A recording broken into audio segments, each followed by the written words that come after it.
প্রিয় ছাত্রছাত্রী, এখন আমি আলোচনা করব প্রাচ্য ও পাশ্চাত্য বিতর্ক।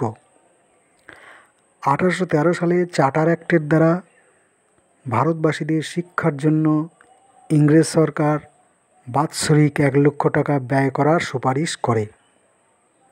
কিন্তু এই টাকা প্রাচ্য না পাশ্চাত্য শিক্ষায় ব্যয় করা হবে তা নিয়ে তুমুল মতানৈক্য দেখা দেয়। প্রাচ্যবাদীরা প্রাচ্য ভাষা, শিক্ষা ও সংস্কৃতি প্রসারের জন্য এই টাকা ব্যয় করার সুপারিশ দিয়েছিল। অন্যদিকে পাশ্চাত্যবাদীরা পাশ্চাত্য ভাষা, শিক্ষা, সংস্কৃতির পক্ষে জোর প্রচার চালান। প্রাচ্যবাদীরা হলেন উইলসন, কোলব্রুক, প্রিন্সেপ। পাশ্চাত্যবাদীরা হলেন